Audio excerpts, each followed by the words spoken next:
Good evening. I'm speaking to Ezra Williams, tenor, pianist, author, concert promoter, composer, tortoise owner, and an amateur but enthusiastic filmmaker. I took that off his Facebook. Hi there, Ezra.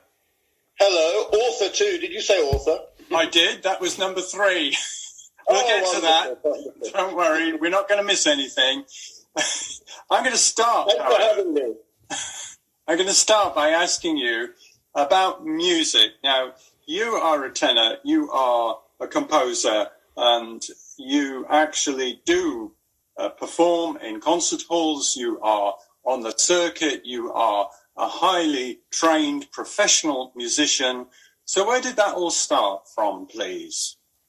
Well, my father was erstwhile opera singer. He stopped singing fairly young, I think, in his late 30s, but he was at Welsh National Opera.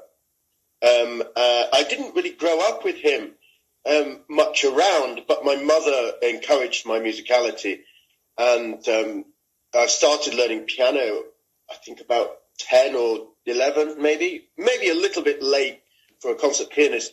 But then I went to, then I went to Purcell School, which is a specialist music school. So obviously it was very intensive from then, and then I went on to the Royal College of Music. But I think as a child, one of the foremost important things was that purely coincidentally, my upstairs neighbour, or rather my mother's upstairs neighbour, just happened to be, just a random lodger, happened to be the then unknown singer Mario Frangoulis, who is now, of course, a famous popera, I suppose we should call it, star in places like Greece and Turkey. He's not so well known over here, but at the time he was one of the few private pupils of the great tenor Alfredo Kraus. And Kraus didn't take many private pupils. And Mario used to sing, and I used to go up and spend time with him. And I played the piano and he'd sing. And I just fell in love with the whole, at that young age, I must have been 11, 12, having a proper, operatic tenor singing while you played and feeling the resonance right next to you physically. I just fell in love with it. And that was a formative thing for me. And then, I was a bit young then to actually sing, properly. But over the years, I went to Royal College of Music, and then I started getting more seriously into singing. And singing really became what I crystallized into loving, more than conducting, more than coaching choirs, more than playing the piano even, although I do a lot of playing the piano. So yeah, that's how it began. So how do you train a voice like yours? Well, I mean, there's the old joke, which is when singers are asked what they do for a living, you go, well, I breathe out for a living.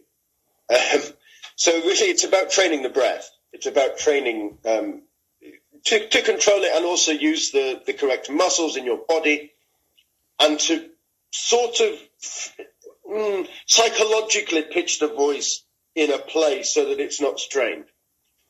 We call this kind of covering.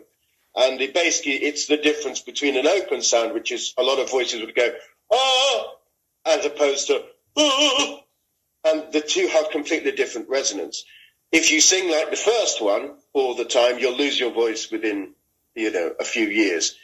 If you sing the second one very nicely covered, you'll sing for 20, 30, 40 years, and there shouldn't be a problem, no matter how loud or how often you use your voice.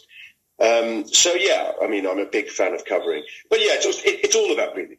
99% is breathing. If you can control the breath, use the correct muscles, then, you're almost there. It helps to have certain linguistic skills. I'll not deny. I think I sing in 7 languages. Well, I have done, predominantly, obviously Italian, English, French, German, Latin, of course, because, we all do quite a lot of church stuff as musicians. I've sung in Chinese, Japanese, Mandarin, Chinese, Japanese. I mean, yeah. So there's quite a few. Russian, of course, which that's complicated because obviously I can't read the Cyrillic. So you have to learn that phonetically. But yeah, I mean, it helps if you have a fairly good memory. and you have to be able to pick things up, and obviously you have to be able to act as well, because gone are the days when you could just sort of stand there and sound beautiful.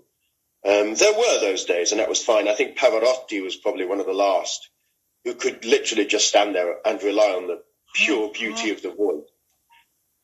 Whereas now, people really sort of have to inhabit the character, look good, and, sort of emote in a way. Emote in a way that's convincing. And I thought that it was difficult to train a male voice until it breaks, but am I right or am I wrong about that? No, you're right. We're not allowed to say voice broken anymore. We have to say voice changed, apparently. It's not PC anymore. In schools, I always have to be careful of that. Yeah. I mean, you can't seriously train operatically male until you're about 18, 19. And any training you've had as a boy chorister, for example, before your voice has changed, is as naught after your voice then does change or breaks. So whatever you've done before then is worthless once it changes. So you have to start from scratch. Is that at all a problem? Because if you've trained yourself in one particular kind of way and discipline, to switch to something else can be harder than just starting from a blank canvas, surely. Well, that's why there's so few who make the transition into professional adult singers. Boy choristers who have been well known very rarely make it as a professional adult because it's so demoralizing. If you've had a good career and then your bass gets slapped back to nothing, it must be quite hard. Obviously, Aled Jones is the one that springs to mind. Of someone that's made the transition into an adult style. I mean, he doesn't sing that much, and he's not an opera singer. And of course, he's not the one who actually recorded Walking in the Air in the film. Everyone makes this mistake. He's not the one in the Snowman film. He's the one that recorded it as a single to promote the film. The one you hear in the film is not Aled Jones. Everyone makes that mistake. But the guy in the film also transitioned. He's called Peter Orty. He did transition into an adult singer, and he is an opera singer. He sings for English National Opera now.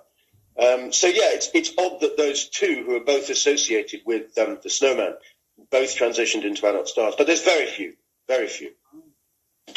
Okay, well, I think we'll go to your first piece of music, which is Fritz Wunderlich, Granada. So do you want to just tell us why you chose this piece, please? Absolutely. I think any tenor will tell you Fritz Wunderlich is just such a ridiculous talent. He died tragically young. I think he was only 37 or 38 when he died, which is young for a singer. We're in our sort of professional years in our 40s, and then 50s, hopefully, you mature like a fine wine and become better and better, and you should be able to sing till you're about 80, without any trouble, if your technique is solid. Fritz Wunderlich, of course, what he would have gone on to do, we can only imagine. He was a Mozart singer par excellence, and just so stylish, and just a beautiful tone, perfectly placed, good-looking guy, wonderful. I picked Granada because, although it's a Spanish song, and he sings it in German, a tenor said to me once, it's as if every single note in this song is the last note he will ever sing. And he absolutely puts everything into it, including incorporating an extra top C into the little cadenza at the end. It's just ridiculously wonderful singing and so full of life. I mean, it's almost, it's tiring to listen to. It's so good.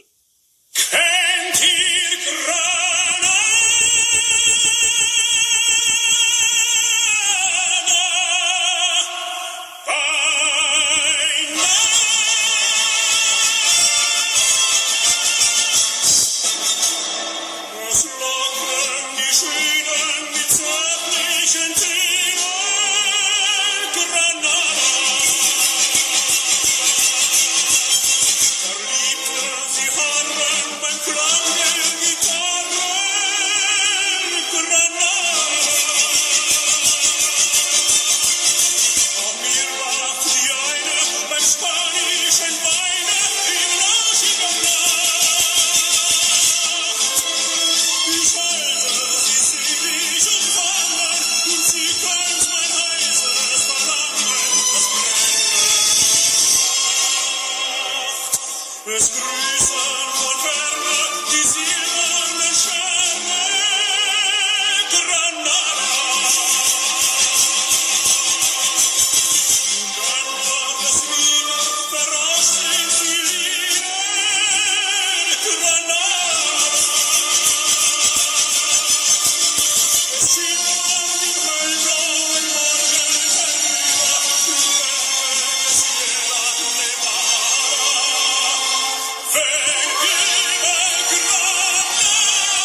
Radio Dacorum, bringing our county to Welcome back, and this interview is with Ezra Williams, and we're talking about his music and training, and one of the aspects of your music, Ezra, is being a pianist. So, firstly, I'm going to ask you about the training that goes into being a pianist, and secondly, I'd like to, if you would like to explain to us what you do as a composer when you're using the piano, which I guess you do because I've watched some of the things on YouTube that you've composed. How does being a pianist actually help people to compose music? I'm one of these composers that doesn't write at the piano. Some do, some don't. I tend not to. But I can hear it in my head, and I'm such a fluent pianist that I can imagine it under my fingers anyway as I'm writing it. So I don't really need to be by the piano. Training for the piano, it's odd. I mean, people think it's sort of a different job to being a singer, but I see it as the same thing. I don't really differentiate between the two or distinguish between them. And same with conducting, composing. It's all one thing in music to me. So, yeah, I mean, I accompany, obviously, as a singer, I get asked to accompany singers a lot. because they probably understand that I'll be somewhat sympathetic. It's the old joke, isn't it? That, a singer approaches an accompanist, and the accompanist says, "Right, I want you to play this. I want you to sing this. Add an extra bar there. Hold that note on much longer. Modulate into E flat major here. Miss a word there." And the singer goes, "I can't remember all that." And the pianist goes, "Well, that's exactly what you did last time." So it's, excuse me. So it's sort of an interesting thing being a accompanist, as a singer, accompanying other singers. And I'm music director of Harrow Opera, so I do most of their productions. I sort of have first refusal, if you like. So if I want to do the production, then I can. We're about to do A Masked Ball by Verdi. But yeah, composing, I don't use the piano during composing. I do obviously play some of my own compositions, but as far as possible, I encourage other people to play them rather than myself. I've never been a massive fan of composers playing their own music. Even, the big ones like Rachmaninoff or Debussy, their recordings are never the greatest. Benjamin Britten conducting his own stuff, I'd much rather listen to. What about Bernstein? I'd much rather listen to Henry Wood. Bernstein's maybe slightly different because he was such a great conductor. But, people like Britten and Debussy, they weren't. They were composers. Bernstein's a bit of a case in point. He's a bit different. And he was a proper performing showman, Whereas Britten and people like that, they weren't. They were sort of more introverted, quiet types. Debussy's playing of his own preludes, which are recorded on piano roll, are hilariously bad. His own stuff, he doesn't play well at all. But, yeah, I'd much rather listen to someone like Michelangelo playing them, or someone like that. But, yeah, playing piano's fun, and, it is quite a big part of my music career, obviously. But, yeah. I'm interested that you talk about fun, and that's great and really nice. And can I just pick up something which I forgot to mention from your first part of the interview? And you mentioned getting to top C, and that, I think, is quite an issue, perhaps, for a tenor. Going to top C is a sort of iconic thing to do. Am I right? Yeah, it was Pav again, wasn't it? Sorry to touch on Pavarotti again. It was Pav who came to Covent Garden and did Daughter of the Regiment with 9 top C's in the one aria on Mes Amis. And that became famous. And I think it's because it's such a sort of, if you get it right, it's such a fantastically pinging note. And it's terribly exciting. It's also terribly dangerous. And the audience can sense the danger that, if you did it wrong, it would go horrifically wrong. It wouldn't just go a bit wrong. It would go tremendously wrong. But if you hit them all absolutely marvellously, it's a bit like watching a trapeze artist. It's exciting. And you think, will they fall? Will they not fall? And if they don't fall, you cheer all the louder. And it has a terrific resonance, doesn't it? It just comes across and fires into you in a way that just really, fires you up, if you like, Oh, absolutely. We're in a bit of a golden age for those really high leggero tenors at the moment. We have Juan Diego Flores, who's a marvelous singer, Javier Camarena, people like that. There's a lot of them around. And so we're in a bit of a great time for them. But back in the 60s, late 60s, there was only really Pav singing that stuff. He was the only one. And he became, of course, known as the King of the High Seas.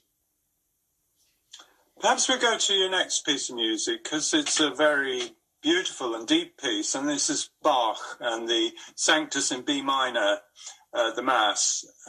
It's just the beginning, in fact, but it's a very powerful piece. Yeah, Do you want you to can't play it all, I think. No, you can't. Quite a long, yeah. Well, the Sanctus, again, it's such a joyful moment. It's such a huge, outpouring of love. I'm not a religious person, and I didn't choose the piece for religious reasons. But obviously Bach is a monumental master, I think all musicians, I wouldn't trust a musician that said he wasn't. And yeah, the Sanctus, I think I chose it because it it's one of my happiest childhood memories, which is my mum taking me to see a friend of hers who's long passed away now, as has my mum, in fact. And I remember we turned the corner. This was in Yorkshire, some little village, I think called Hallings or something in Yorkshire. But I remember turning the corner of the street, and he lived right at the top of this cul-de-sac, up a slight incline. And he had his windows open and was blasting this Sanctus at full volume right the way down the cul-de-sac. And as me and my mum, I must have been about 5 or something, and as me and my mum walked up, I just remember this da-da-da-da-da-da-da, and it was just so extraordinary. So that was a happy moment, and I think that's why I chose this piece. Thank you so much for playing it.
B minor Mass, and it was the Sanctus, and it is a request by Ezra Williams, who I'm interviewing about his music, and soon we're going on to him being an author. But I just want to draw out a little bit more about your music, Ezra.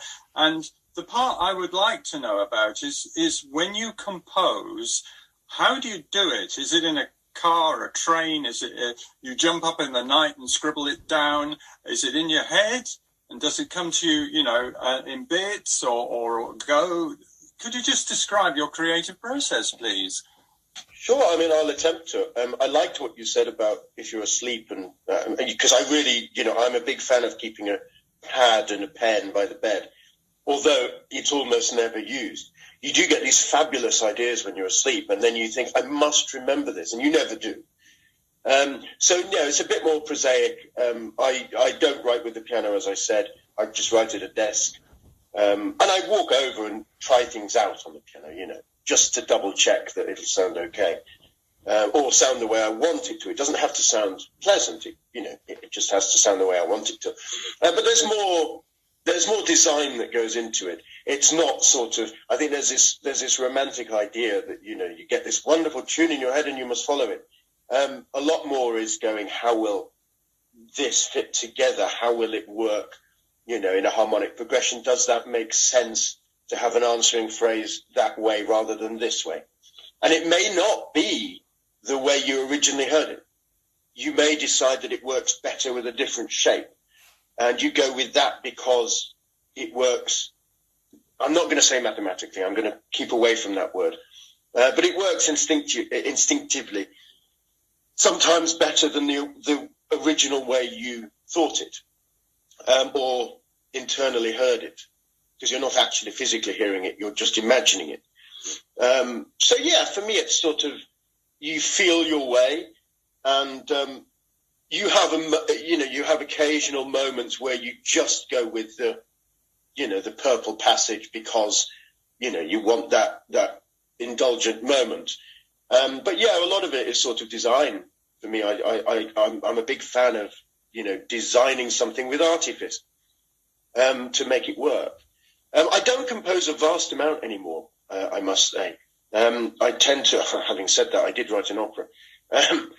But I mainly write songs for people, obviously, again, singers that ask me to.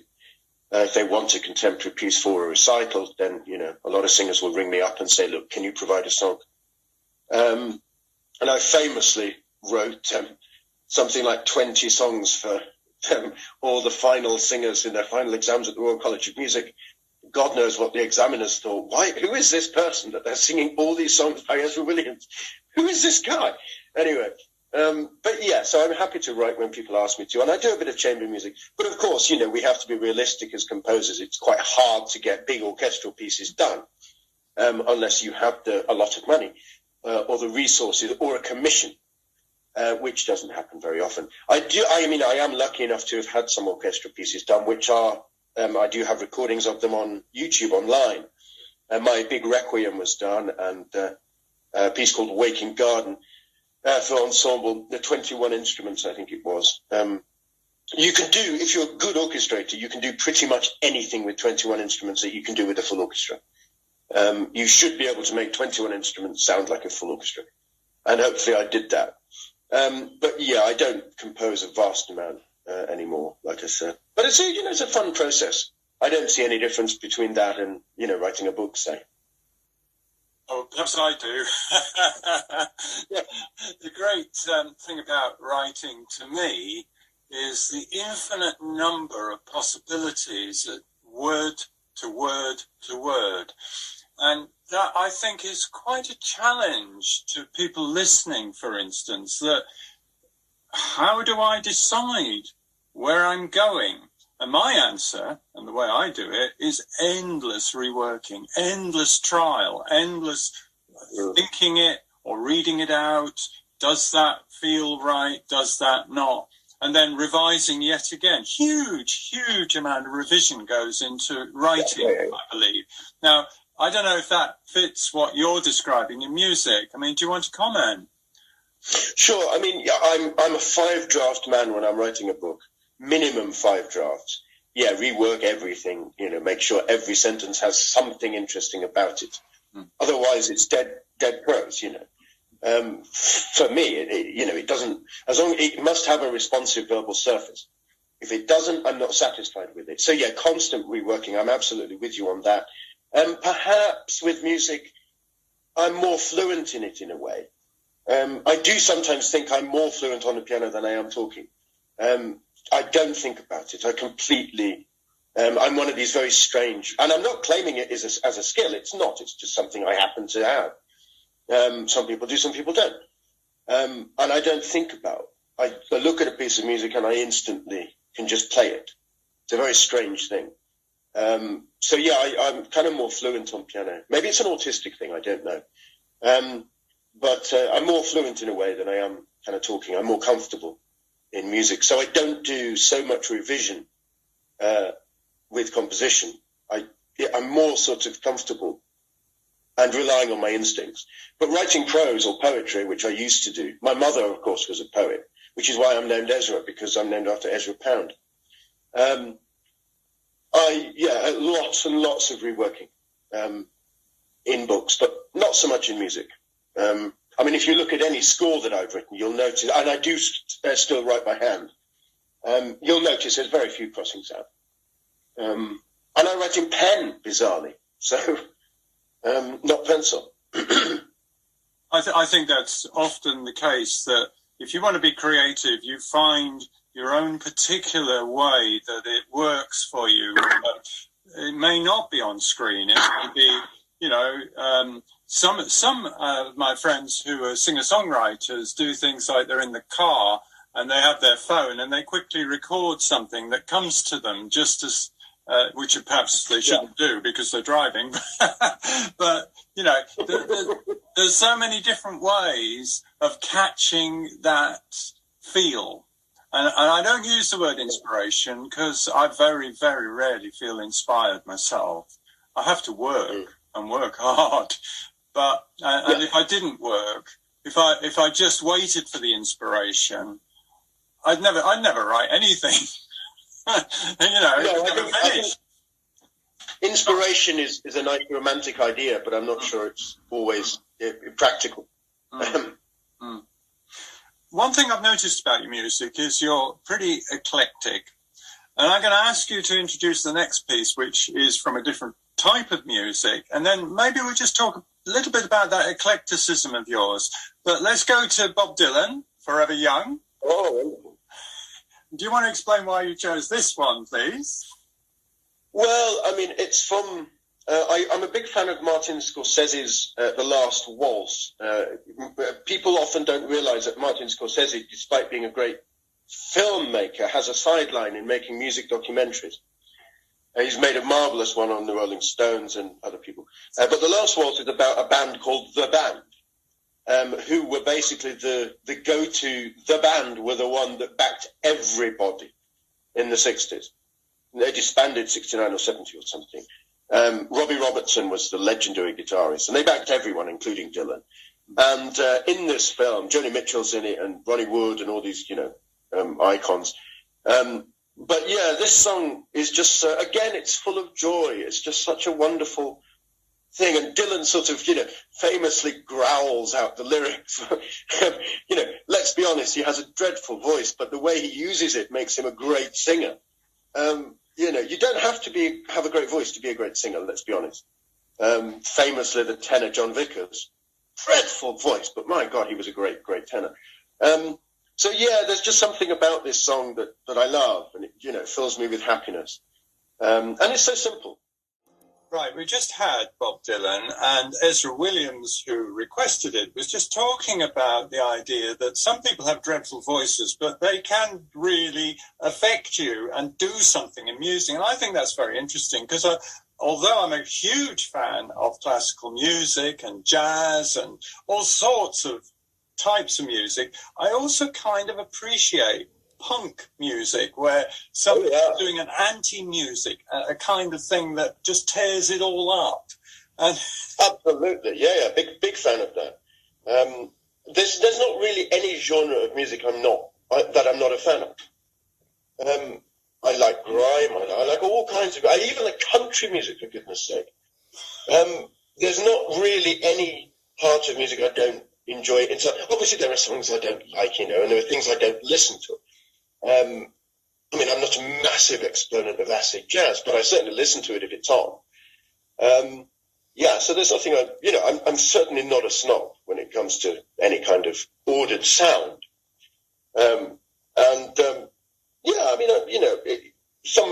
One might call it eclecticism, but I just think of it as all one thing. I don't see any difference between a Beethoven symphony or, Miles Davis tooting away. I see it as the same thing. It's ordered sound. I think there's a thing in rock music about authenticity and personality, and it doesn't so much matter whether the person has been highly, highly trained. And in fact, I think there may be an argument that the high level of training actually blocks that directness that some rock musicians have. But the authenticity is about, I deliver it like this, and it's something that comes across. And I sometimes feel that it's missing in classical music. Well, it's funny because I think a lot of the great rock musicians will always strive for that authenticity, but the irony is they fall into artifice anyway. If you listen to the Beatles, some of their stuff, it follows medieval music, rules, 4-part harmony. They do it instinctually, so they are they're not cutting themselves off from tradition, I suppose. Yes, with classical music, there's a certain stuffiness because of the concert hall. And it's nice, I think we're in a bit of an age where classical music's getting out into the streets a bit more. We have rogue opera companies and, people taking it out there. And that's good. It should always be brought to the people. And of course, don't forget, we're in the age of recording. Back in Beethoven's day, there was no recording. You had to go to an event to hear it. So only people who had the money to go to events would hear music. It didn't exist outside of that. So there was a class, there was a certain strata there of people that could hear it and people that didn't hear music, apart from maybe if they had a ukulele or a flute lying around. I think that's slowly moved away from that, of course, with the recording industry. And don't forget, it was a tenor who started that. It was Enrico Caruso who became the first, he was exponent of the gramophone. And so now it's everywhere. Now you can choose what to listen to. Anyone can listen to it. You don't have to have money to listen to it. You hear it wherever you go. You're bombarded constantly by music. Whether you're aware of it or not, it's a constant in your life. In fact, there's the book I've written recently, there's a bit in that book about how odd it is when you don't hear the normal ambient noise of everyday life. And there's a famous thing that apparently on 9/11, before anyone had heard of the terror attacks, the average American was feeling really uneasy, as if something wasn't right. And they all claimed this. And scientists deduced that it was because all aeroplanes had been grounded. There weren't the everyday hums that you don't notice. So everyone felt uncomfortable, even if they hadn't heard of the attacks, because they weren't hearing what they were used to hearing. And I think that's very interesting. But music's everywhere, and it's not going to go anywhere anytime soon. Well, I actually do think that it characterises our civilization, if you like. I think when I say that, I may be somewhat Eurocentric, or certainly it's something that may not apply right across the world. And the other cultures have other sort of lead expression. But for us, music's totally taken over. I mean, that is the one area that you can talk to people and they're really quite educated. An awful lot of people have a huge range of music that they're familiar with. And if you talk to them about poetry, they say, what? Yeah. Victorian times, poetry was big, but now nothing almost, whereas music seems to have completely taken over for most people. Yeah, totally. Music's become the most predominant art form, I think, out of all of them.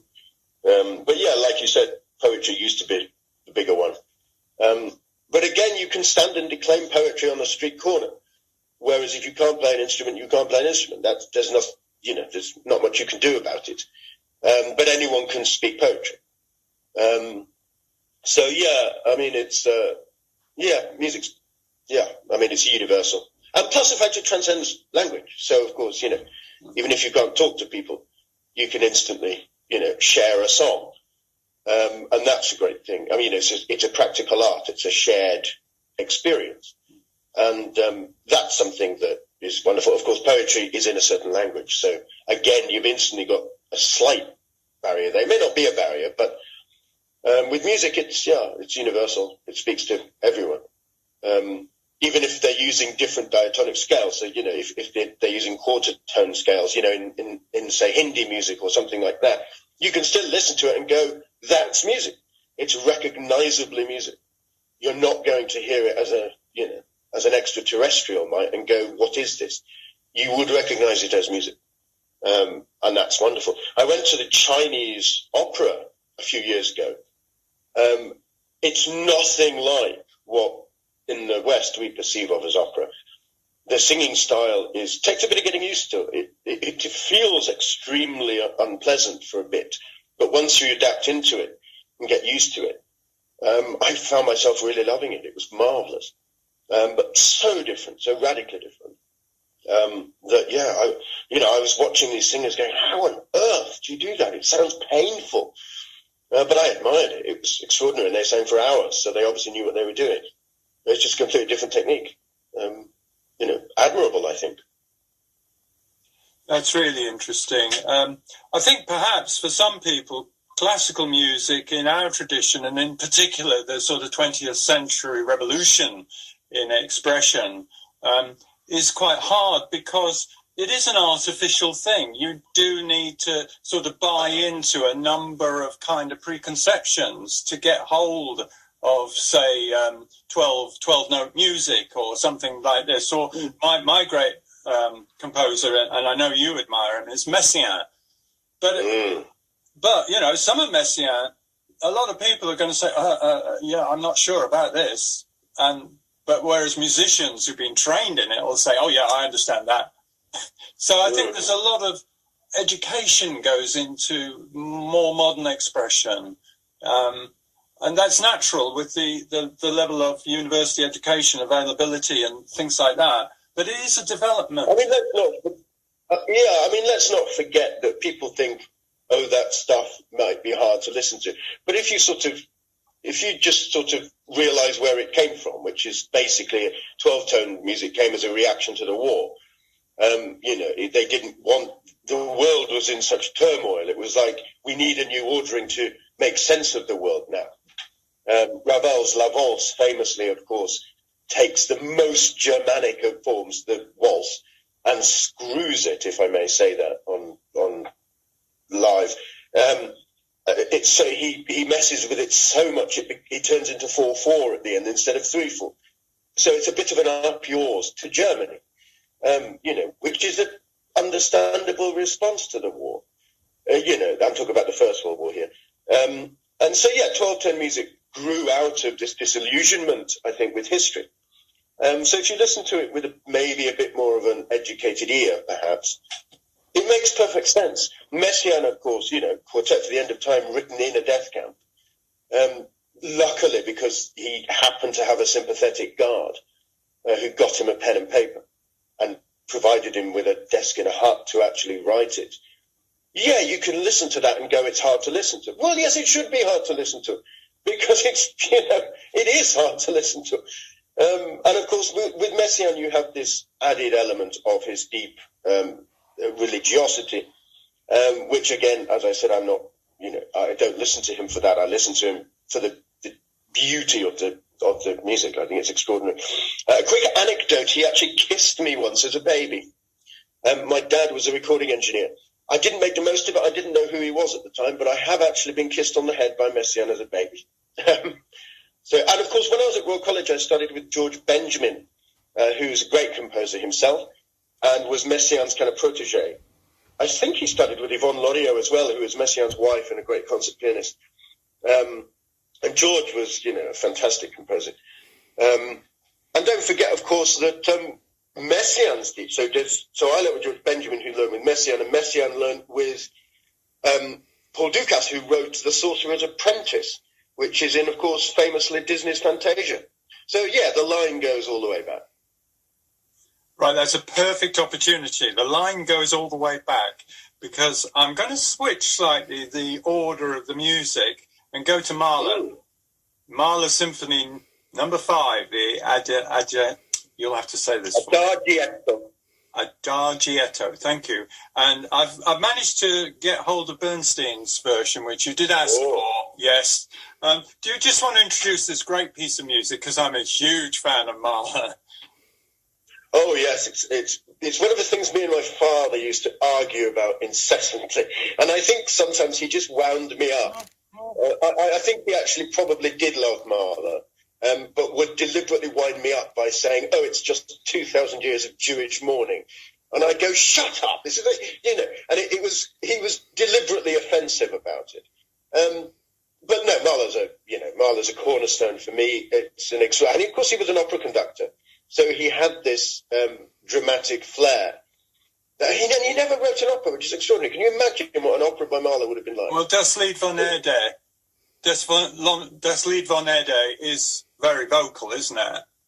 Well, it's a song cycle for two singers, although it has been done by one singer recently, Jonas Kaufmann, possibly the greatest living singer of any sex. He is, it's a ridiculous instrument. But yeah, it's usually done by two singers. But it's a song cycle, it's not an opera. There's no narrative plot, they're poems. It would have been interesting to hear an opera by Mahler. But yeah, I'm a huge Mahler fan. I always have been. And Bernstein, the reason why I mentioned Bernstein's one is that he's the same kind of character. He has a flair for the, ridiculous and the extravagant. Bernstein's not great in things like Bach or Mozart, but my goodness, for something like Mahler, he's, absolutely wonderful. It's interesting if you watch him conduct this on YouTube, every single gesture, I've never seen a conductor, every single gesture he makes is in the music. It's extraordinary to watch. And it's a masterclass. If you ever wonder what a conductor does, watch the Adagietto Mahler from Symphony No. 5, conducted by Bernstein, and you'll just get it. It'll explain what a conductor does. And I love this piece. Of course, it's a large part of the soundtrack of Death in Venice, which is a film I used to like very much. I watched with my mum. Visconti, I think, wasn't it? Directed that. And it's just a beautiful piece of music. It seems to capture something that very few pieces do. It's not a happy piece. It's a very sad, melancholic piece, but there's just something very deep and beautiful about it. So thank you for playing it.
Dacorum Live, every Wednesday from 7 till 9, with all the best of what's going on, what's going down, and...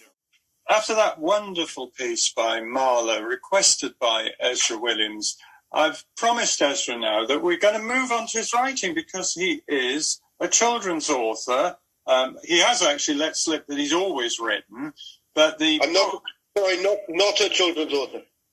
Fairytales and Oddities. I thought that was for children. Well, you're going to have to explain. I looked at the title, Fairytales and Oddities, which is the title of Ezra's book, by the way. And the connection between this radio program, me and Ezra, is TSL Books from Rickmansworth, because we're both published by Anne Sampson, who was on last week's program. So, Fairytales and Oddities, tell us about it.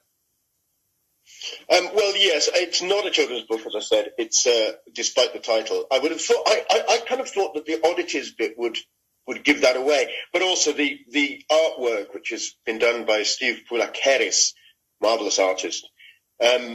His cover design is very much, I would thought that would immediately give away that it was an adult themed book. It's just that all the stories, Fairytales and Oddities is 10 short stories, which are all sort of interconnected in different tenuous ways, all very musical, of course, as you would expect.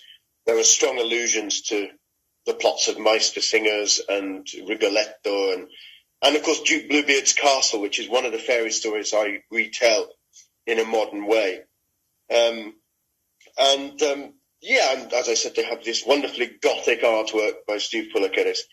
And only 3 of them are actual fairy tales, Bluebeard, as I mentioned, an Estonian tale, and a couple of others. I did originally do Hans Christian Andersen's The Snow Queen, but unfortunately that got cut out.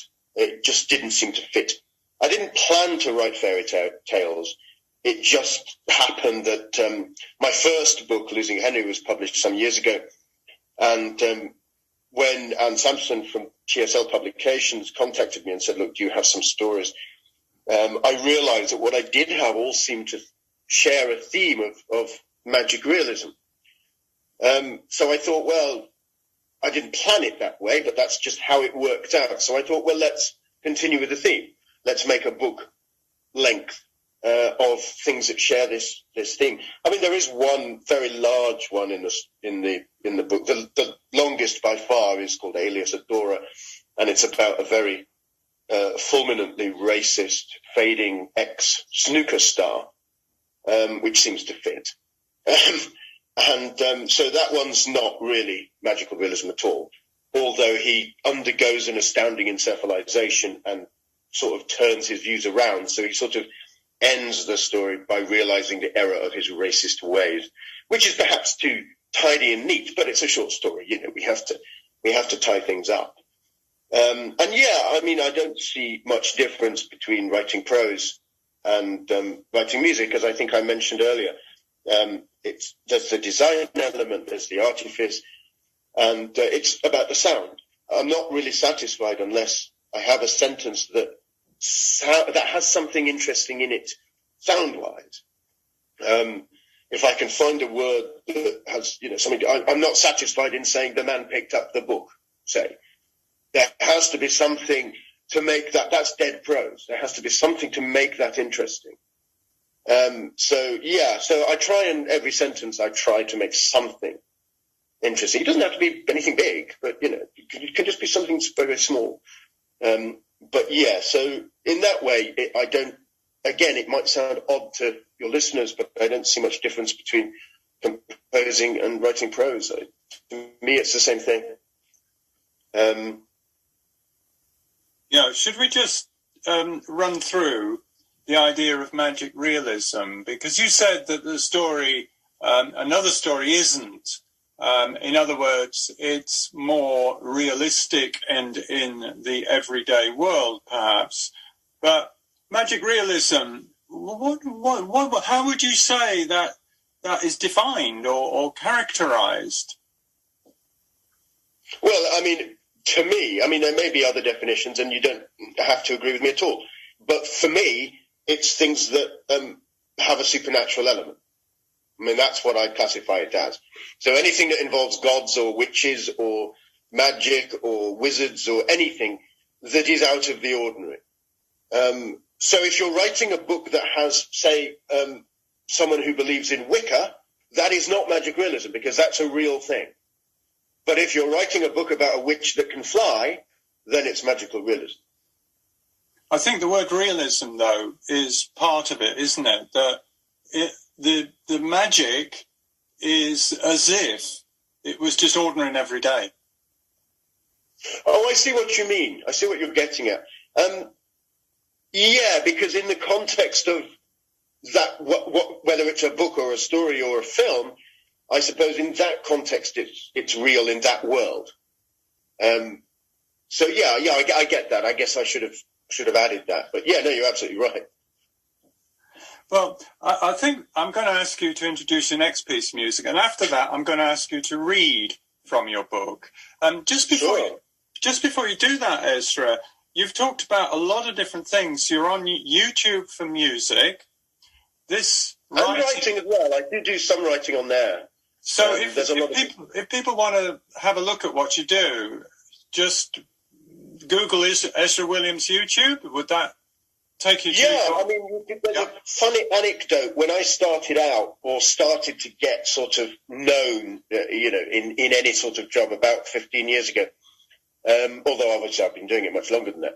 But about 15 years ago, the most well-known Ezra Williams was a fading basketball star from Georgia.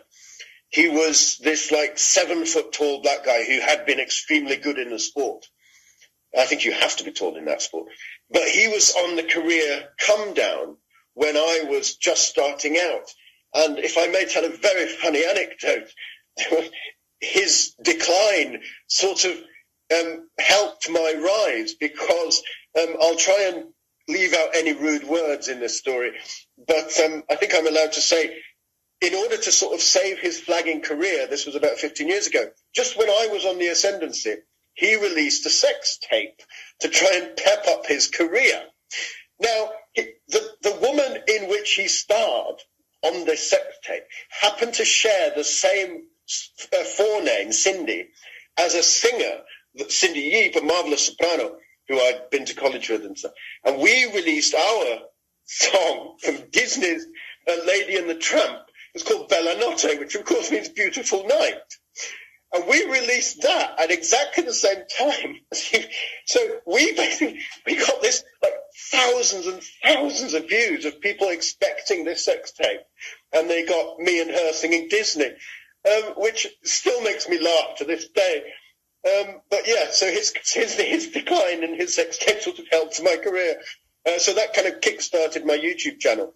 And since then, of course, I use it to promote other musicians, and music. If I like a composer or I like a musician or I like their performance, I'll put it on. I recently met a girl in a bar, just randomly. She was singing some songs, I think in Bulgarian or something. And they were so interesting and different, kind of, folky.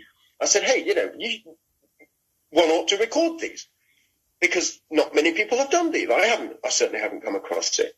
So we're actually going to video them next week. So yeah, if I like it, it goes on the YouTube channel, and if it's professional and good, we can't have anything with errors or mistakes in it. And I'm quite critical about my own stuff. I only put my own stuff up if it is totally good, and there aren't any issues with it. That's very interesting, because we're on radio, and by definition, it's very, very hard to avoid slight errors. And I listen back to myself and think, no, that wasn't quite good enough. And what being on radio has educated me about is just how good some presenters are, how they can keep it going. They have complex information. It's more than something they've read, and they don't say and that's the obvious part, but they also modulate their voice, and it's just astonishing how good some of them are. They're as good as opera singers, I'm telling you. Oh yeah. I mean, it's an art. Yeah, absolutely, it's wonderful. I mean, as I said, I try and sort of talk without as many ums and ahs. I mean, speaking is an inexact art anyway, as we know. That's why a lot of novelists are kind of snooty about playwrights, because, they don't consider dialogue to be actual writing. And I can see that it's certainly not a challenge. Which is why when you get, playwrights like the early Nabokov trying to write plays, he'd write a play with the dialogue, but then the stage direction would be 5 pages long, because that's where he really got into, the nitty-gritty of writing. So yeah, I mean, I love presenters. I think it's wonderful. I mean, many, many moons ago, I did stand-up comedy, and that taught me to think quickly. And you have to be able to just come up with something on the spur of the moment. And also, part of our training at Royal College of Music was very cleverly. I didn't expect it when I went there, but very cleverly they realised that a lot of musicians obviously have to teach. So they would coach us in how to do lectures. They would coach us in this. And I was given the prize one year for being the best waffler. that I could literally talk on a piece of music. And actually, funnily enough, we come back to Messiaen. I did a lecture on Messiaen, and I remember it was Julian Anderson, the great composer, was one of the adjudicators of this lecture that I gave. And he said, you managed to import almost no information about this piece at all. But it was a really interesting lecture, and I loved listening to it. So, yeah, I mean, you have to think about pitch and, and you have to put some, interest into it. But, I admire presenters very much, very much. And I think you're doing a fabulous job. Oh, thank you, Ezra. Well, so I'm really enjoying this. But I'm going to go to the music now because we do need variety. And this one's an interesting choice of yours. It's Katie Lang, Miss Chatelaine. Now, do you want to just explain why you chose this, which is quite a dated piece, isn't it? It does go back quite a while. Yeah, I think this album, late 80s? Early, yeah, something like that. Yeah. Yeah, it's a way back. And I just like the song. I love her singing. She is extraordinary voice. People know her, of course, for her cover of Hallelujah by Leonard Cohen. But, that's not by her. It's not one of her songs. And yes, she sings it great, but it's been done to death. It's been done by everybody. I can't. It's so ubiquitous now that people have it at their weddings. And I'm like, have you listened to the lyrics? It's not. This is not something you want at your wedding. It's a really not a pleasant song. Just because it sounds nice, people think, oh yeah. Anyway, so yeah, sorry, I should not criticise. I love Leonard Cohen, but anyway, she's just got an extraordinary voice, and this is one of her sort of easier songs. She's written much more challenging songs than this. But again, there's a huge, if you're going to play the whole thing, there's a wonderful sort of instrumental bit in between verses, about 2 minutes into the song, which again, I keep coming back to this, is so full of joy. Just these violins and accordions just take off, and it's so wonderful. And you can't listen to it without a smile. And actually, I made a short film a couple of years ago, and I used this song in that, just a snippet in the background. And she was lovely, and she gave me permission to use it, which I'm always very grateful for. Great singer, great performance. Maybe not a great song, but it's a very happy, lovely song, and I just enjoy listening to it. And I hope it will bring a smile to your faces too, anyone listening.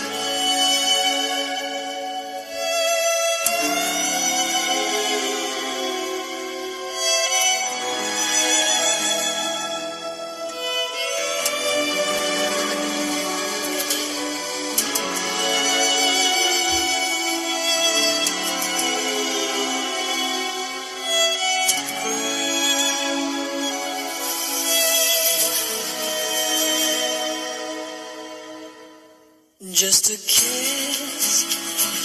kiss, I have lived just for this. I can't explain why I've become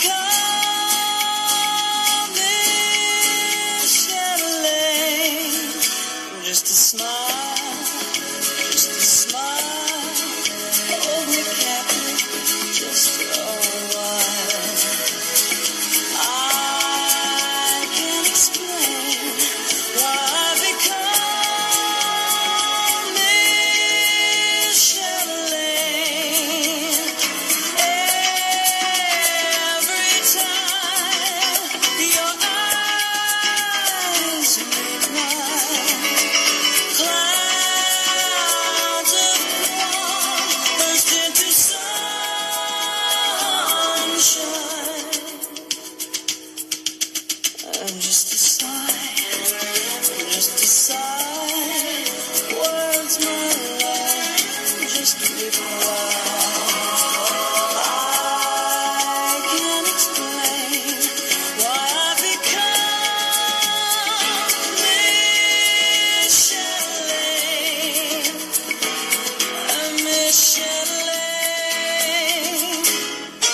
A smile hold me captive just a while. I can't explain why I become Micheline. Every time your eyes meet mine, clouds of warmth burst into sunshine.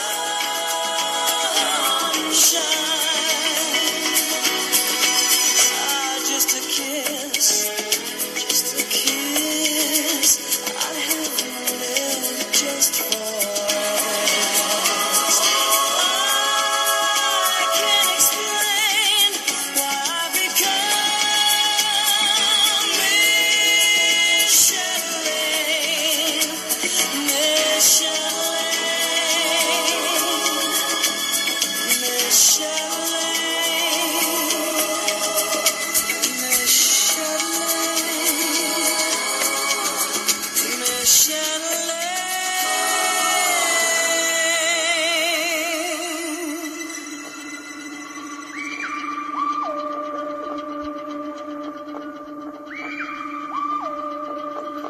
No one would have believed that in the first years of the 21st century, human affairs were being watched from the timeless worlds of the interwebs. Dacorum Live, every Wednesday from 7 till 9, with all the best of what's going on, what's going down and around in your town and the rest of the borough. Dacorum Live, only on Radio Dacorum.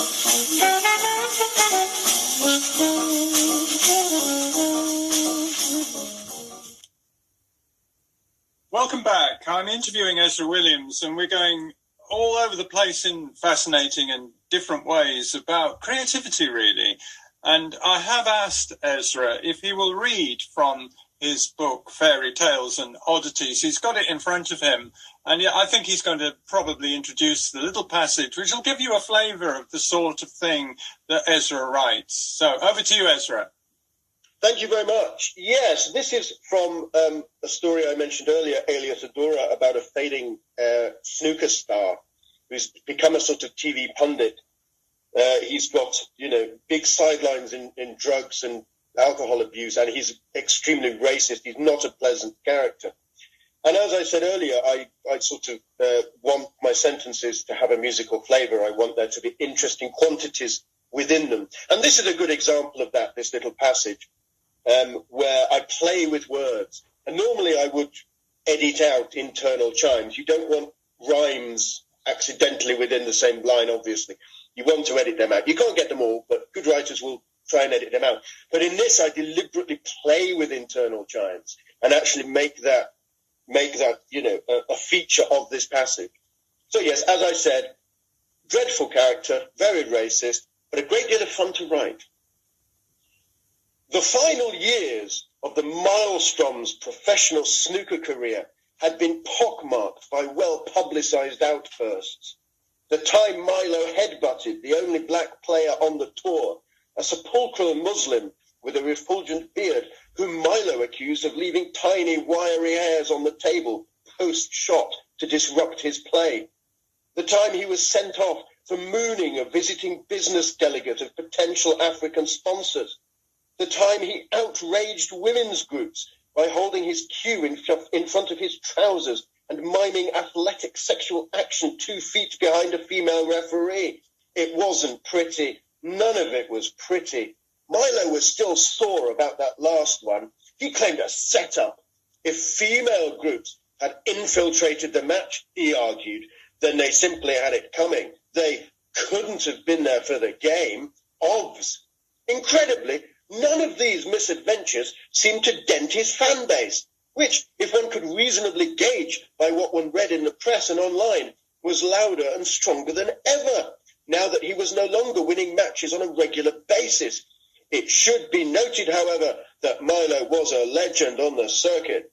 Despite having won only 3 ranking titles during a 20-year career, the Maelstrom was 12 times a World Championship semi-finalist and 15 times a Masters semi-finalist.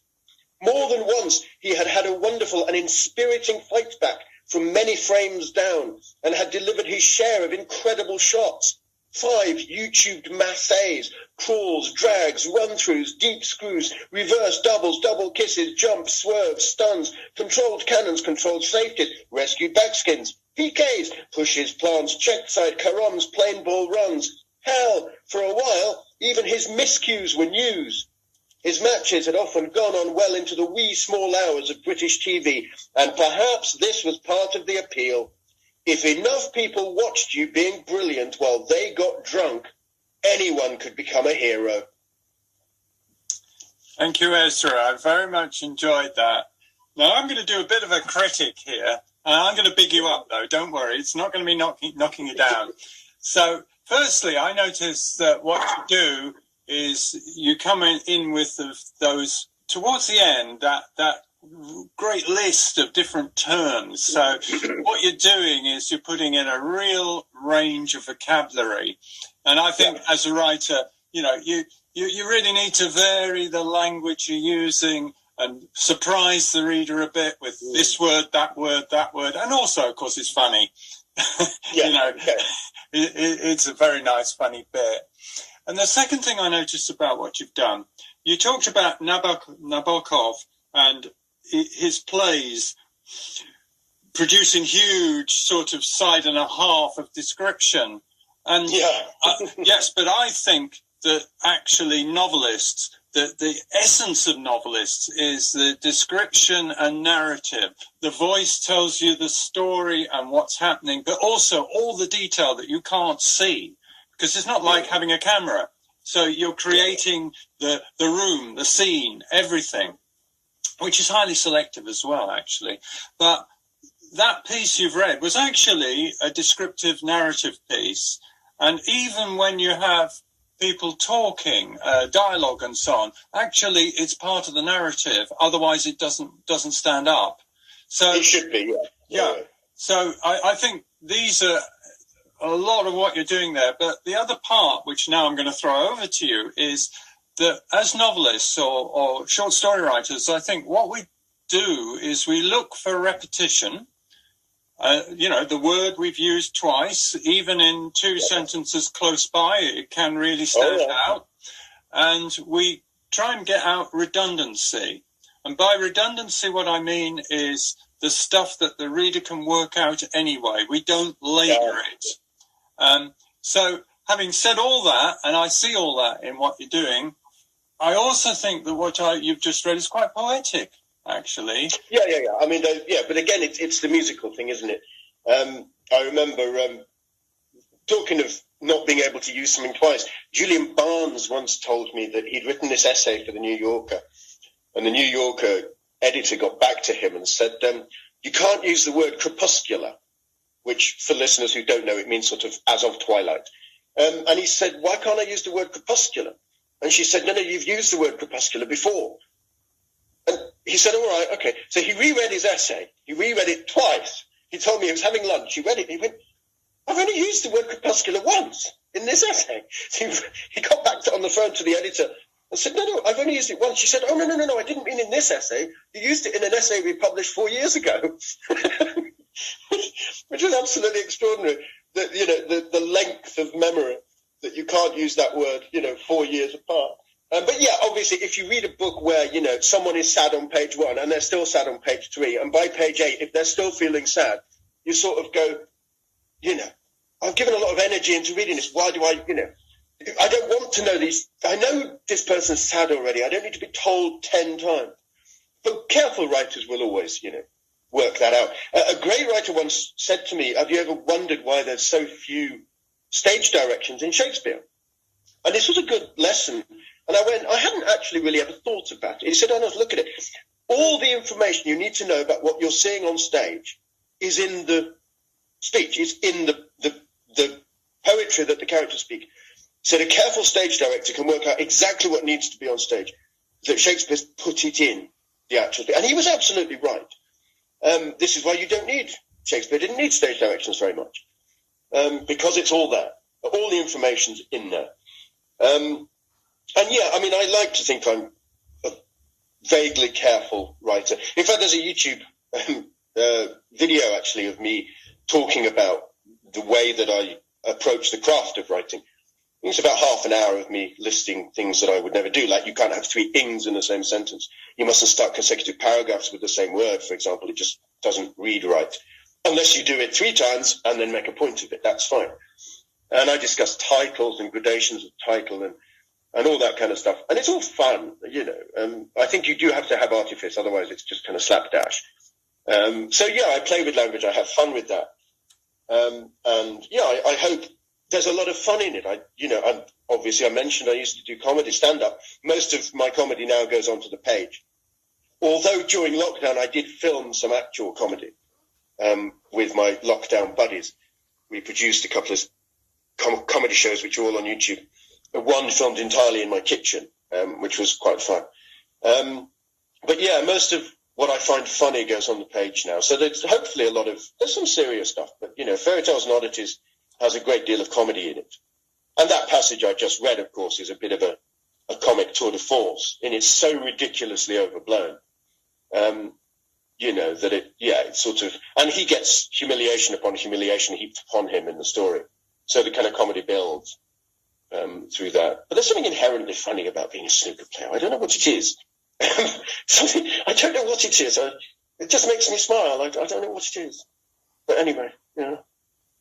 I think it's really interesting that you mentioned stand-up, because I did spend some time with Tom Mayhew from Tring, who's an enormously successful young comic, because he's already had one series on Radio 4 and he's getting another one. And I do recommend Tom's work.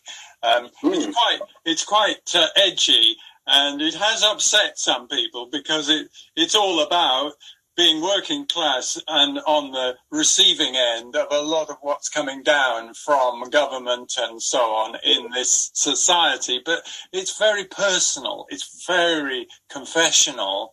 But the thing I wanted to mention to you about being uncomfortable is how we grow. Yes. You know, yes. I'm great with that. I think that's wonderful. If it doesn't make me uncomfortable, then, you know, I'm not quite so much interested in it. Yeah, absolutely. So no, I'm all for that. Yeah, I mean, if you're not challenged, you're not going to think. And some of the worst experiences I've had in my life, I've kind of realized as it's happening, or just after it's happening, but if I can handle this, if I can get a sense of why this is happening and what I can do, I'll grow. But it's hard, because sometimes you can have things that set you back so much that it seems as though you can't possibly get past them. And I would sympathise with people who feel that way. Well, I mean, there's the kind of knee-jerk reaction as well now, of kind of getting on the bandwagon. You know, I'm referring to things like cancel culture, in that I refuse to sort of countenance it, in that I think, well, it doesn't really exist, because you can choose to be offended or you can choose not to be offended. So, you know, if you choose not to be offended, then, you know, it isn't a thing. It isn't a quantity. It's just not an issue for me. And, yeah, I like to push the boat out a bit. You know, there are moments in Fairytales and Oddities that are quite challenging. Obviously, it's quite difficult writing about a racist guy, because you have to be very careful, you know, how you present that. Because people do confuse the authorial voice with the character's voice. So you just have to be, you know, mindful of that. The most famous example being Nabokov's Lolita. People are still convinced that he was a paedophile because he wrote Lolita. He wasn't a paedophile, of course he wasn't. But he wrote it so convincingly, and it's still one of the greatest, in my top 5 greatest novels ever written. And it was his second language, for goodness sake. He didn't even grow up speaking English. So to write something as great as that is astonishing achievement. A weird aside, just to link up with the opera, I visited Nabokov's grave in Switzerland. And bizarrely, he's on this kind of mountaintop in this little kind of, you know, countryside graveyard. And bizarrely, buried next to him, I'm not kidding, no one will know this, listening, is the great soprano Joan Sutherland. Utterly bizarre. They're buried next to each other. I couldn't believe it. How utterly random and strange is that? That is fascinating. That's amazing, isn't it? I know, and I was so impressed by this. I thought, I've got to pass this on to as many people as possible. Because it's so unbelievable. You wouldn't think it was because Sutherland, didn't have particularly that many ties to Switzerland, but it is her. She is buried next to Vladimir Nabokov. Extraordinary. Ezra, can I just ask you to introduce your next piece? Now, this is a particularly personal introduction because it is the Godfather theme sung by you. So do you want to fill in the background to this one?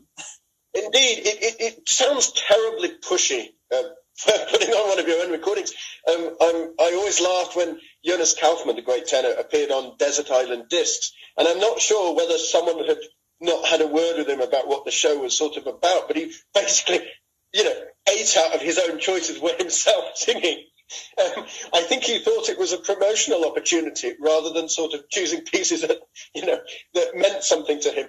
But that looked terribly pushy. And now I'm including this because apart from being a wonderful film and a great song, it's one of my popular YouTube recordings. Everyone loves this. It's been shared so many times.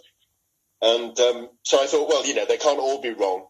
And yeah, it's quite sweet. And it's one of the ways I met my girlfriend is through this song. So, it's a nice song. And Parla più piano. Of course, don't forget the words were not in the film. In the film, this appeared as an instrumental.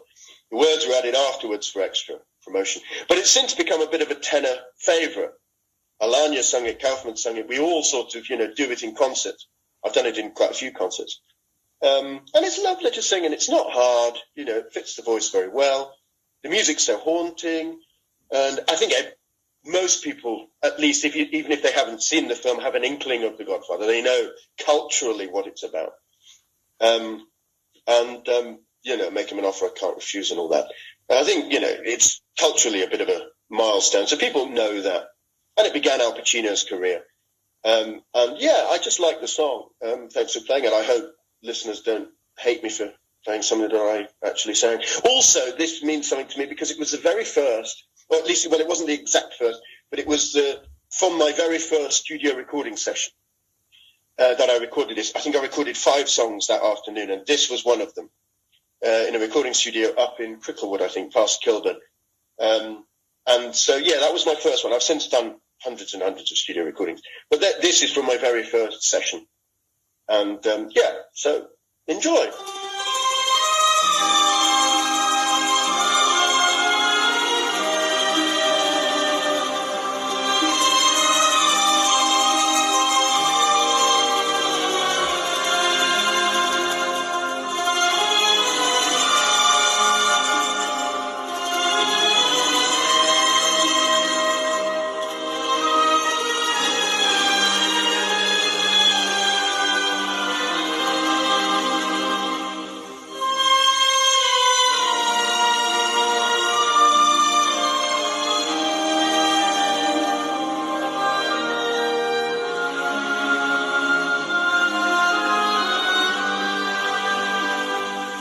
Parla più piano e nessuno sentirà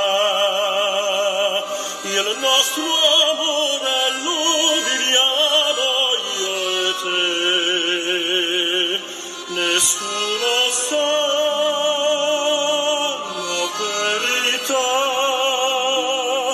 neppure il cielo che ci guarda da lassù.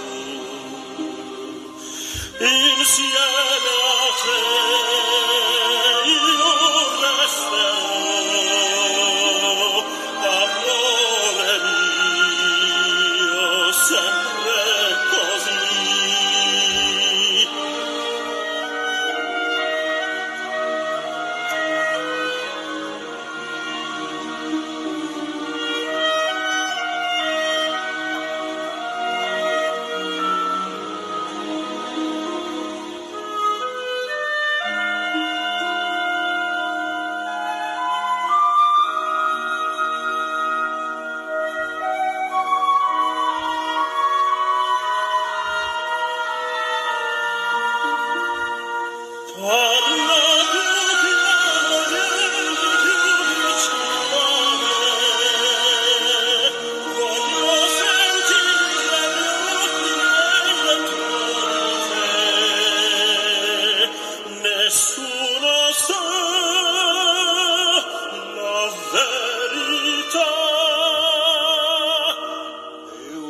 grande amore mai più grande esisterà. So that was the Godfather theme, and it was sung by my guest, Ezra Williams, and a magnificent bit of music. Thank you, Ezra. And you're being a great guest, I have to say. And during the break, I've discovered more things I'm going to ask Ezra about. But the first thing, just to go back to stand-up, the key thing that I understand about stand-up is you set up the joke. You kind of sketch the situation, and it may be slightly off or a bit weird. Then you bring the punchline in, and then the key thing, which I saw in your writing, is what they call tag. So you add on, more examples. It gets more and more absurd. Yeah. So I was really enjoying that part of what you're doing. You're a natural, perhaps, comedy writer. Would you suggest that? I mean, I'm known online on my social media for doing, jokes all the time. I don't use it for much else except telling jokes. So I get a lot of people following my joke of the day, although often it becomes 5 jokes a day. I don't see myself as a comic writer particularly. I see myself as a kind of prose stylist.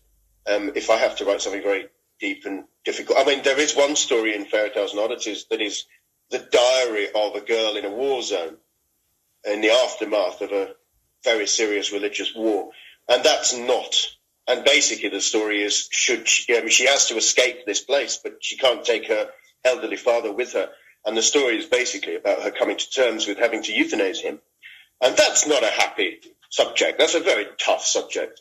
And there's no comedy in that one. That's a very serious story. But there's a lot of comedy elsewhere. I mean, when I used to write stand-up, my stand-up wasn't so joke-driven. It was slightly more stream of consciousness.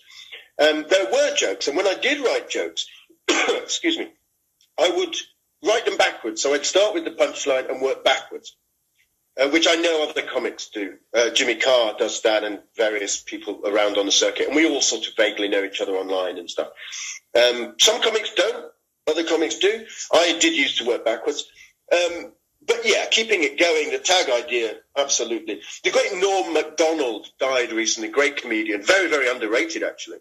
He was kind of a comics comic. All the comedians admired him greatly. He famously told the old joke. The guy goes into a doctor's office and says, Doctor, I think I'm a moth. And the doctor goes, well, I think maybe you need to see a psychiatrist about that. And he said, well, it's funny you should say that, doctor, because I was on my way there when I saw your light on. So he takes this joke. Norm Macdonald took this joke, which is a very simple, misdirection joke. That's all it is. You're expecting one thing, you get another thing. And Norm Macdonald turned it into a 14-minute routine. And it's on YouTube. It's an extraordinary feat of comic thinking. He brought in, I think, New York Jewishness and just stuff you would completely not relate to this joke in any way, shape or form. And he somehow made it work for 14 minutes. And that's extraordinary. He's sadly missed. Literally died about 4 days ago, I think. I don't see myself as a comic writer, but I'm certainly happy to write comedy. And there are good forums for this. There's, comedy writers groups, on Facebook and things like that. So you can share stuff on there and play around with stuff. I once tried to write a sitcom with the great good friend of mine is Will Wiles, the novelist, who started with Care of Wooden Floors and all that. And he's had quite a lot of critical acclaim. His most recent one, Plume, came out a couple of years ago, and he's about to have the new one come out very, very shortly. As we speak, it's being done. And I tried to write a sitcom with him once. It was very tough. Writing sitcoms is hard, very hard work. I mean, I got so demoralized trying to do it. He was perhaps better suited to it. But I found that very challenging. I don't really write. As I said, most of the comedy now goes on the page. I don't sit down to write strict comedy. Although, again, you can say, well, yes, I did do some of that during lockdown because I produced 3 comedy shows, which are all on YouTube. But I did that for my kids, obviously, because I couldn't be with them. Which was a massive shame during lockdown. So I thought I wanted them to have something from that time. So I did 3 comedies: the Morgan Muffle, Kitchen Secrets with Williams, and Titbits with Williams. Tidbits with Williams is perhaps the rudest. Kitchen Secrets is generally just a kitchen-based comedy. How much material can you mine from everyday kitchen stuff? I managed to get half an hour out of it. But yeah, they're all online if you want a little giggle. That's fascinating. The other aspect of stand-up that I'm aware of is persona. And I don't know if you, when you're in front of an audience, you find yourself adopting a certain aspect of yourself, but not the full self, perhaps an exaggerated angle on who you are. Is that meaningful, my description? Oh, certainly, yeah. I mean, I'm certainly not myself in front of an audience. I mean, if I'm singing or I'm playing the piano, I'm doing something. I'm not like I am at home. I'm actually a fairly quiet person, but my job entails making a lot of noise, which is sort of slightly odd. But yeah, no. As a comedian, I had very much a persona, which was fast, funny, little, maybe with a slight glittering element of cruelty, perhaps, to it. But that was, certainly in front of an audience, I was, very much. I used to do a thing when I go on, and my very first thing would be, I like it here. Pause. Because I don't like it over there. And pointing at, a certain part of the audience. Such a stupid joke, but it always worked if you delivered it in a certain way. So that was my kind of comedy persona. But it was so much energy. Goodness, it's so much. I mean, it took so much energy. Plus, I started to sort of not appreciate the whole sort of culture around it. There was a lot of drugs, there was a lot of drinking. And that's fine when you're a young man, perhaps. But, the whole comedy club circuit is not particularly a healthy place to be. That's really interesting. Now, I must ask you about tortoises. I know you... Oh, please do. I know you actually showed me one, but you have a number of them. Well, tell me all about why do you go for tortoises? Well, funnily enough, this is not a sad story, so please don't think it's sad. It's a very positive story for me. But when I had cancer treatment many years ago, I wanted a pet that would outlive me, just in case I didn't make it. So, of course, being a sort of indulgent person, an ex-girlfriend once said, Ezra can't eat 3 grapes, he'll eat the whole bunch. So in that kind of spirit, instead of just getting a cat, which is what most people would do, I went for proper longevity. So that although I did make it through cancer, they will still outlive me, which is the kind of irony. That I went the whole hog and actually got a pet that could live to 150 years old. Which is quite hilarious. So they may actually sadly outlive my own children, although, of course, I'm going to leave them to my children. And if my children don't want them or can't have them, or they've just got a flat and not a garden, then they will go to a tortoise sanctuary in Dorset and live out their days waddling around with hundreds of other tortoises. But yeah, I've got 3. It's not excessive. My first one's called Emily Hoffman. She was the one I got during cancer, and she's actually turned out to be a boy. It's very, very hard to work out what sex tortoises are when they're young. Now they're about 12, 13, possibly pushing 14 now. You can pretty much by behaviour. Emily behaves very much, let's just say, she behaves like a, boy. And then I got Leela Hoffman, who has been renamed as Darth. When I got married, I let my stepdaughter, who was then 6, I thought, it was fair to let her choose a name for one of the tortoises. So Leela became Darth, and Darth is the matriarch of the group. Darth's a female, and she's the one that bosses everyone around, and she's the one that will bite your toes if you don't have socks on in the house. And, she's thoroughly lovable. And then the last one is, she's a Sperthii. Emily is a Hermann's tortoise. The Hermann's is probably the most common. And then my third one is the exotic one, which I need a special license for. She is called Georgia Horowitz. I don't know why they all have Jewish surnames. They just do. And Georgia, Georja, different spelling. She's named after the actress Georgia Fox from CSI, who I thought was great because she'd always turn up to premieres with, sweat stains and hairy armpits and all that. And I thought she was great. So I called her after her. And Georgia is a leopard tortoise, which is quite rare. You have to have a special license, as I said. But her print, she's the one you saw. Her print looks like a leopard, so that's why she is so named. Well, you mentioned your cancer. Obviously, it's quite a long time in the past, and so many of us do have forms of cancer. Do you want to just tell us what was the learning, essentially, from that experience? Well, I'm not sure. I mean, I don't think cancer itself teaches you very much. It's a bit of a, fight with a brute.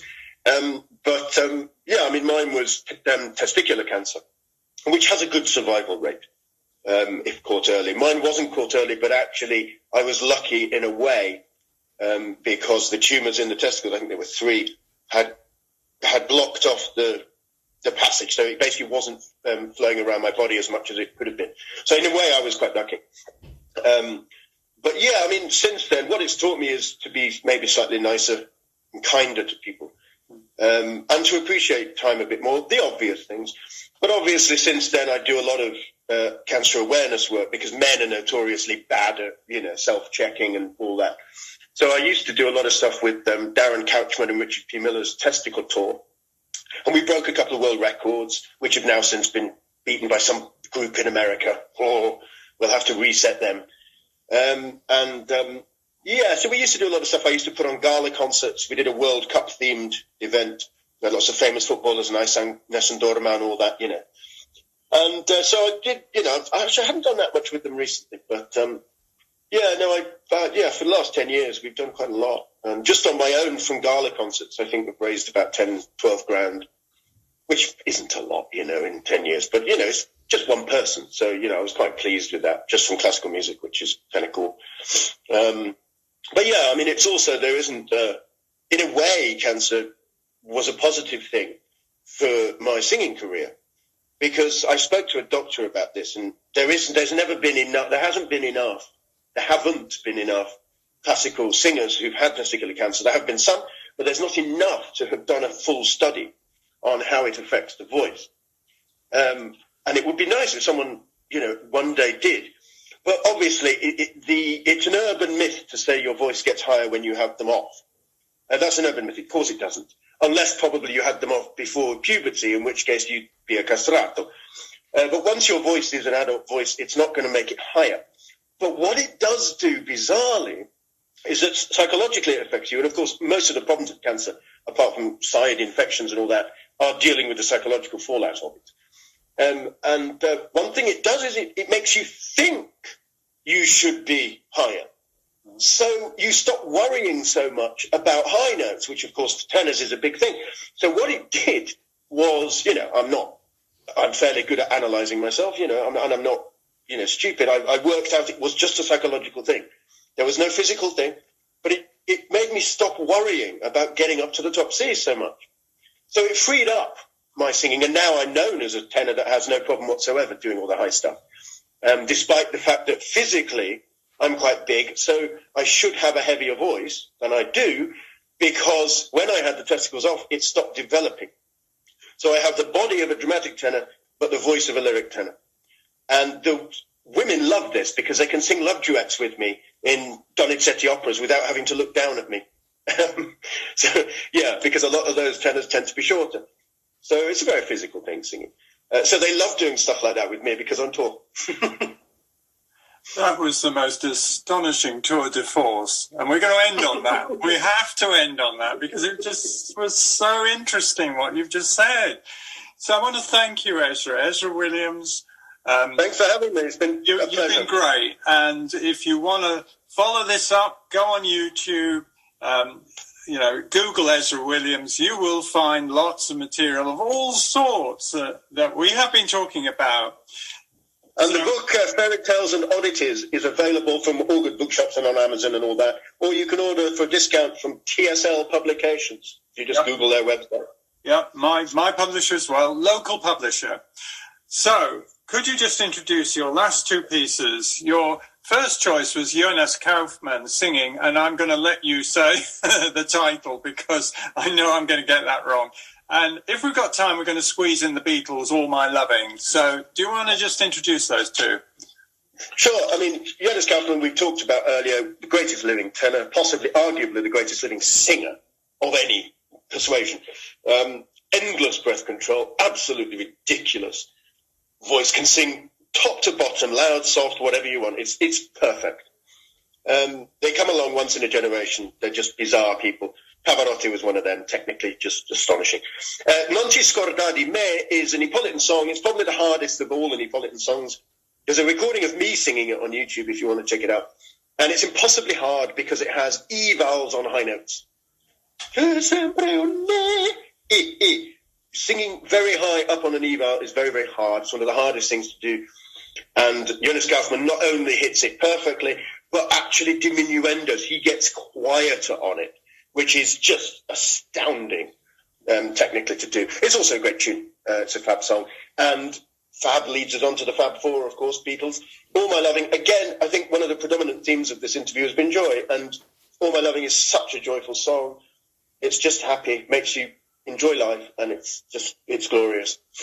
Simple, easy to sing, but yeah, you can't listen to it without a smile. Surprisingly early as well. It's one of their early ones. It sounds like kind of middle period, but it's actually one of their really early ones.